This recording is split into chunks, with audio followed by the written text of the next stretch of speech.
Bonjour à toi, j'espère que tu vas bien. Alors, dans cette nouvelle vidéo, je vais te parler, est-ce qu'il faut beaucoup d'argent pour investir dans l'immobilier?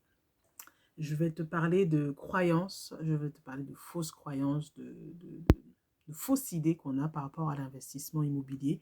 Bon, après, ça ne s'applique pas forcément qu'à l'immobilier, mais ça s'applique en général quand on veut investir. Investir, c'est quoi? C'est-à-dire qu'on prend une certaine somme d'argent, un certain montant, une certaine compétence qu'on va investir dans une entreprise, qu'on va investir dans un projet, dans une idée, dans une start-up, peu importe, et en espérant gagner de l'argent, avoir des revenus supplémentaires.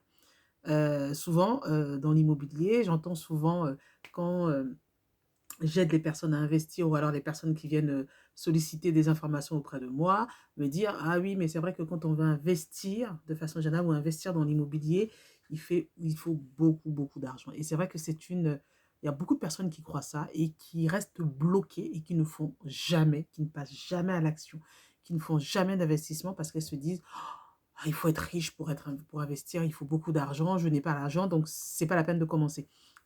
En fait, je vais vous dire que c'est faux. Je m'explique. Heu, Effectivement, tout aussi dépend du contexte et de l'investissement que vous voulez faire, de votre projet. Mais de façon générale, il ne faut pas beaucoup d'argent pour investir dans l'immobilier. Tout dépend de plusieurs choses. Je vais vous donner quelques idées, quelques astuces. Après, vous allez vous-même, regarder ce qui correspond à votre situation, sachant que j'ai fait plein de vidéos, sur ma chaîne YouTube où vous avez, les bases pour investir dans l'immobilier, tous les conseils, toutes les astuces qu'il faut pour avoir son prêt immobilier. Alors, pour moi, il ne faut pas forcément beaucoup d'argent pour investir dans l'immobilier. Si vous n'avez pas des fortes sommes pour commencer à investir dans l'immobilier, vous pouvez commencer avec des petits biens. Si vous n'avez pas les moyens d'acheter un immeuble, une maison ou un grand appartement, bah, vous pouvez commencer par des parkings. Vous pouvez commencer par acheter un petit bout de terrain, commencer à travailler dessus. Vous pouvez commencer aussi à acheter des biens qui ne sont pas trop éloignés de vous, mais qui ne sont pas forcément très chers. Ici en France, aujourd'hui, on peut trouver des biens aux alentours de 20 000, 30 000, 40 000 euros, qui ne sont pas énormes et sur lesquels vous pouvez avoir un financement jusqu'à même 110%. Donc, voilà, tu n'es pas obligé d'avoir une grosse somme pour pouvoir investir. Par contre, le banquier va regarder, la façon de gérer, tes finances. C'est-à-dire que, si tu sais que tu n'as pas beaucoup d'épargne, c'est-à-dire que l'idéal, c'est d'avoir un tout petit peu d'épargne. Si tu n'as pas beaucoup d'épargne, il faut faire attention à la façon dont tu vas gérer ton compte. Est-ce qu'à la fin du mois, tu es toujours à découvert, tu as des agios ou quoi que ce soit? Donc, on va regarder vraiment la gestion de ton compte. On va regarder ton projet. Qu'est-ce que dit ton projet? Et puis aussi, ce que tu peux faire, c'est, trouver le bon partenaire financier et bancaire. C'est-à-dire que quelquefois, tu peux te dire que tu n'as pas les moyens, mais tu peux t'associer. Tu peux faire une tontine, ça te permet d'avoir une épargne.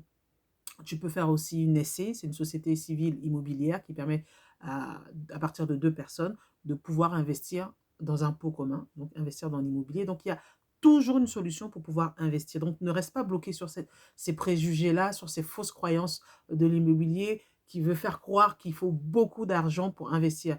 Personnellement, mon mari et moi, quand on a commencé à investir dans l'immobilier, on n'avait pas forcément beaucoup d'argent. Sur, on va dire 80 des biens qu'on a investis, on a mis 0 € de notre poche. C'est-à-dire qu'on avait, pour les 20 on avait un peu d'épargne. On a pu négocier à payer que les frais de la moitié des frais de notaire ou tel frais et c'est passé. Donc on a pu négocier. Tout dépend de la personne que vous avez en face de vous, c'est-à-dire de la personne qui vend, de votre banquier aussi, parce que c'est lui qui va vous accorder le prêt. Mais quoi qu'il en soit, juste pour vous dire qu'il ne faut pas forcément être riche pour commencer à investir, notamment dans l'immobilier. Il ne faut pas forcément aussi avoir beaucoup d'argent pour investir dans l'immobilier. J'ai fait énormément de vidéos qui vous démontrent le contraire, beaucoup de vidéos où vous avez les étapes pas à pas pour pouvoir investir dans l'immobilier. Donc, n'hésitez pas à aller les regarder, à partager la vidéo, à liker et on se dit à très bientôt.